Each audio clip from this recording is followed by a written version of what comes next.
Assalamualaikum warahmatullahi wabarakatuh. Perkenalkan kami dari kelompok 1 dengan materi modul 3 Protocols and Modules. Dengan saya sendiri Alberto Satrio Nugroho. Dan saya Fadila Ramadan. Saya Ambar Marti. Saya Aziza Lutfa. Saya Bella Tilaksari. Saya Dewi Ardianti Fatina. Saya Devina Nisa. Di sini kami akan membahas tentang protokol and modules dan langsung saja kita mulai dari materi pertama.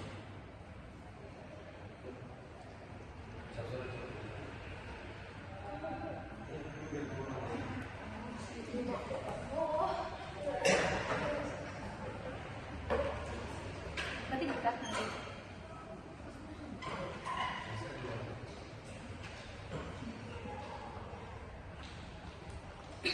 Jadi pada materi pertama ini kita akan membahas tentang aturan dan komunikasi. Next.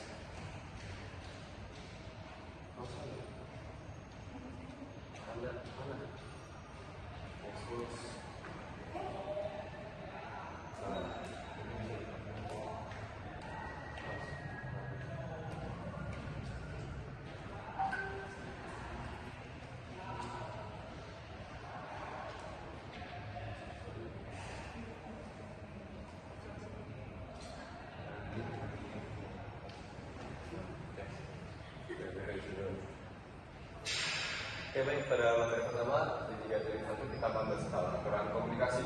Bagaimana aturan fasilitas komunikasi sukses dalam jaringan. Next.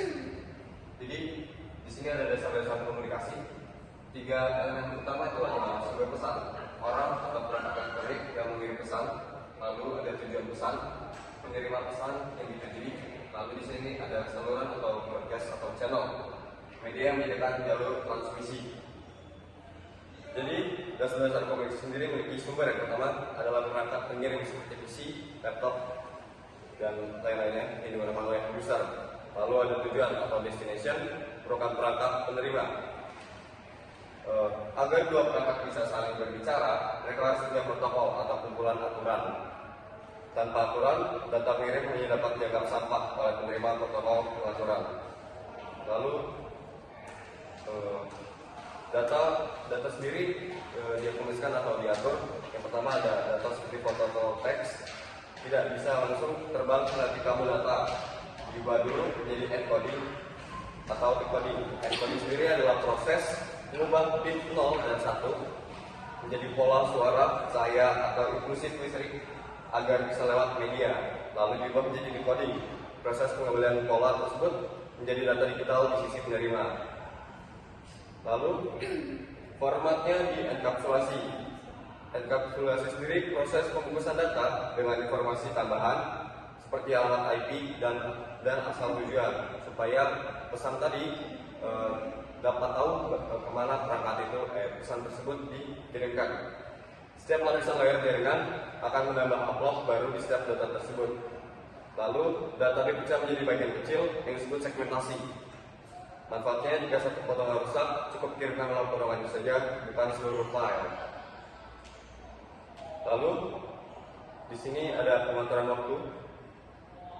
Yang pertama adalah flow control. Jangan mengirim data lebih cepat dari kemampuan penerima atau memprosesnya. Lalu yang kedua adalah proses timeout. Yang ketiga access method. Terus yang ketiga ada tentang opsi pengiriman pesan. Yang pertama ada unicast, multicast, dan broadcast. Multicast sendiri adalah satu ke satu pesan pribadi. Lalu multicast itu adalah satu ke banyak orang ataupun ke grup. Broadcast itu satu ke semua atau lebih banyak dari multicast. Mungkin sekian dan dilanjutkan oleh rekan saya. Di sini saya ingin membacakan titik 3.2 yaitu protokol jaringan. Jadi protokol jaringan adalah aturan atau standar yang digunakan agar perangkat komputer, server, router bisa saling berkomunikasi dalam jaringan. Seperti menggunakan kalau semua orang menggunakan bahasa yang sama, maka komunikasi akan lancar. Jika bahasanya yang berbeda, maka tidak saling mengerti. Jadi protokol adalah bahasa komunikasi antar perangkat jaringan. Kedua adalah fungsi protokol jaringan. Protokol memiliki beberapa fungsi utama, yaitu untuk menentukan format data, bagaimana data dikirim, mengatur pengiriman data, menjamin data sampai dengan benar dan aman, mengatur komunikasi antar perangkat pengirim dan penerima. Protokol bisa dijalankan di software hardware. Itu yang ketiga ada jenis-jenis protokol jaringan. Itu ada network communication protocol, yaitu protokol komunikasi digunakan untuk mengirim data antar perangkat. Contohnya adalah IP, Internet Protocol, TCP, Transmission Control Protocol, dan HTTP, Hypertext Transfer Protocol. Itu fungsinya untuk memastikan data bisa dikirim dari satu perangkat ke perangkat lain. Selanjutnya ada Network Security Protocol, yaitu protokol keamanan yang digunakan untuk melindungi data saat dikirim. Fungsinya adalah autentikasi, yaitu memastikan identitas, enkripsi, mengamankan data, menjaga keutuhan data. Contohnya adalah SSH, SSL, dan TLS. Ada juga routing protokol, yaitu protokol routing. Digunakan oleh router untuk menentukan jalur terbaik pengiriman data. Contohnya adalah OSPF dan juga ada BGP. Fungsinya untuk mencari jalan tercepat atau terbaik ke tujuan. Ada juga Service Discovery Protocol, yaitu digunakan untuk menemukan layanan atau perangkat dalam jaringan, contohnya DHCP dan DNS. Yang keempat ada cara kerja protokol, yaitu ilustrasi. Ada gambar, di situ ada komputer mengirim data menggunakan IP, misalnya IP versi 4, yaitu data melewati beberapa perangkat jaringan. Router bisa meneruskan data karena mengerti protokol yang sama. Server menerima data karena informasinya sesuai aturan. Di sini ada fungsi dari protokol, yaitu data melewati beberapa aturan komunikasi yang disebut protokol. Jadi setiap protokol punya tugas masing-masing. Seperti ada yang menulis surat, ada yang menulis isi surat, ada yang memastikan paket aman, ada yang mengatur alamat, dan ada yang mengirim lewat alamat, lewat jalan alamat. Yang kedua ada urutan protokol, yaitu ada HTTP, Hypertext Transfer Protocol. Itu tugasnya untuk komunikasi antar browser dan server, mengatur request dan response. Contohnya kita klik website dan HTTP kirim permintaan. Yang kedua ada TCP, Transmission Control Protocol. Jadi tugasnya untuk memastikan data sampai dengan benar. Yang ketiga ada IP, Internet Protocol, yaitu tugasnya mengirim data ke alamat tujuan. Menggunakan alamat IP seperti alamat rumah, router pakai IP untuk menentukan jalan. Yang keempat ada Ethernet, yaitu tugasnya kirim data dalam jaringan lokal atau LAN. Yang ketiga ada fungsi-fungsi protokol, yaitu ada addressing, pengelamatan, yaitu untuk menentukan siapa pengirim dan penerima, contohnya IP address. Selanjutnya ada reliability, yaitu keandalan, pastikan data tidak hilang, TCP yang bertanggung jawab. Ada flow control, yaitu untuk mengatur kecepatan pengiriman supaya tidak terlalu cepat atau overload. Selanjutnya ada stretching, yaitu untuk mengusung ulang data agar urut karena data dikirim dalam rombongan. Ada error detection, yaitu untuk mengecek apakah data rusak. Kalau rusak, dikirim ulang. Application interface, yaitu untuk menghubungkan aplikasi browser dengan jaringan, contohnya HTTP atau HTTPS. Yang terakhir ada data sederhana karena alur, itu bisa membuka website lalu HTTP buat request, TCP pecah dan jaga data, IP kirim ke alamat server, Ethernet kirim lewat jaringan lokal, dan server balas proses balik. Sekian dari saya, dan akan dilanjutkan oleh rekan saya.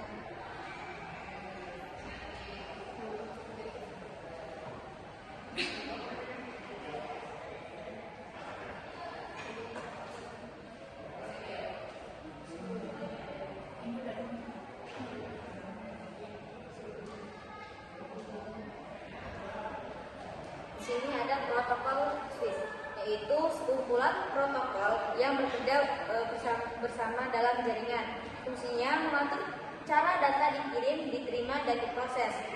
Yaitu contohnya seperti ada TCP, IP yang dipakai di seluruh internet. Lalu mengapa menggunakan TCP atau IP? Yaitu karena fleksibel, bisa dipakai sebagai perangkat jadi standar internet dunia. Contohnya itu bisa browsing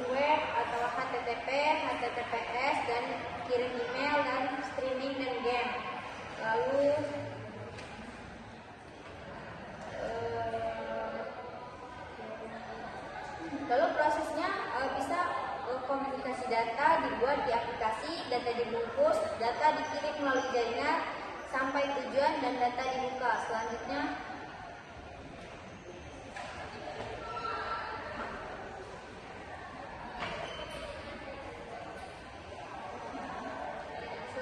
yaitu ada standar organisasi. Yang pertama ada open standard atau standar terbuka. Standar terbuka adalah aturan atau spesifikasi yang bisa digunakan oleh siapa saja tanpa batasan. Tujuannya supaya perangkat dari berbagai vendor, misalnya Cisco, Microtik, bisa saling kompatibel. Contoh, internet bisa digunakan oleh semua perangkat karena menggunakan standar terbuka seperti TCP atau IP. Selanjutnya yaitu organisasi IEEE atau standar perangkat dan jaringan Wi-Fi Ethernet.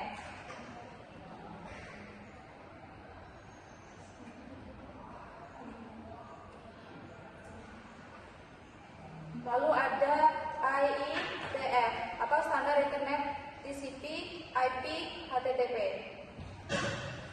Lalu ada IANA untuk mengelola alokasi alamat IP dan nama domain atau DNS.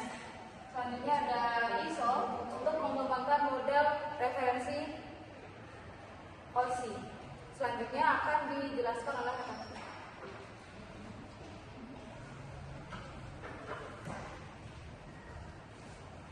Saya ingin menjelaskan OSI PST TCP IP Conversion. Pertama, model OSI kerangka kerja teoritis ada 3 layer seperti ini: application layer, statual layer, session layer, platform layer, network layer, dan data layer.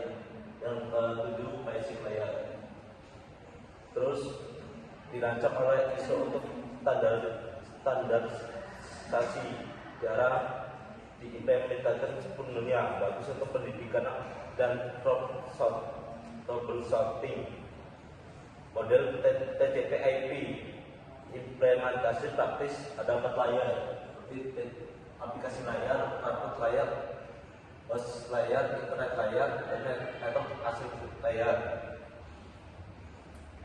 Berkembang dari penelitian ARPANET, standar internet dokumen RFC digunakan di jaringan dunia nyata. Kedua ini memakai PABIK, HTTP, SSL, NetBIOS, TCP, IP, dan MB45. Kenapa keduanya penting? Pertama, OSI kerangka troubleshooting yang kompresif, pemisah fungsi yang jelas.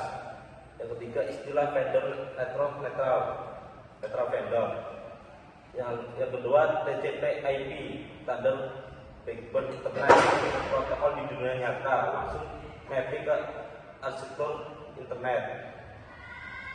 Selanjutnya, pendekatan hybrid jaringan modern, perencanaan. Gunakan OSI untuk perencanaan konseptual, implementasi. Gunakan TCP/IP untuk device aktual. Troubleshooting, gunakan OSI untuk mengisolasi masalah terlayer. Terima kasih.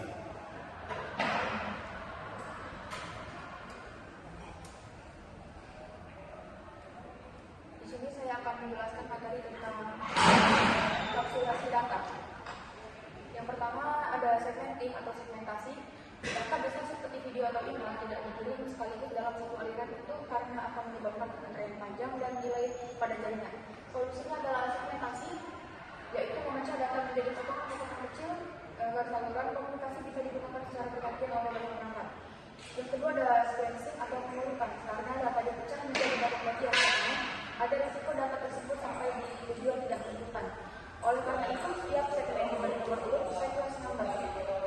Protokol TCP bertanggung jawab untuk memastikan segmen tersebut disusun kembali dengan urutan yang benar di sisi penerima. Kemudian itu ada protokol data unit atau PDU, encapsulation. Saat data bergerak melalui lapis protokol stack, informasi kontrol ditambahkan di setiap level. Proses ini disebut encapsulation.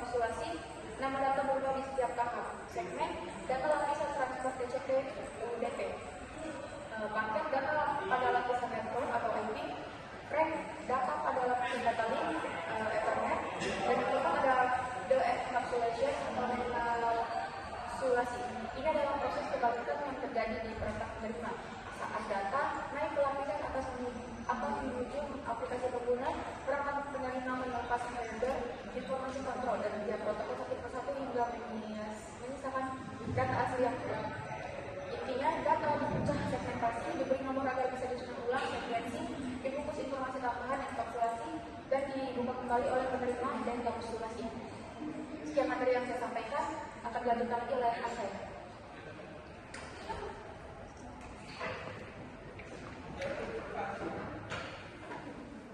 Nah, jadi di sini saya akan menjelaskan model 7 akses data, di mana pengalamatan jaringan logical address atau IP digunakan untuk pengiriman end-to-end dari sumber asli ke tujuan akhir.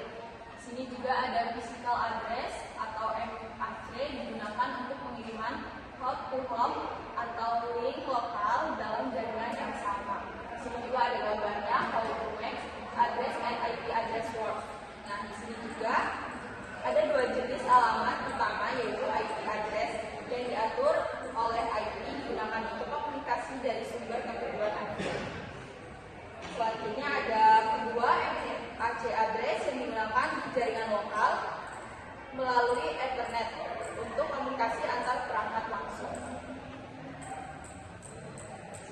Perbedaannya, IP address itu tetap dari awal sampai akhir, sedangkan MAC address berubah setiap kali melewati perangkat seperti router. Jadi, IP untuk menentukan tujuan dan MAC itu untuk mengirim data di tiap langkah. Nah, MAC address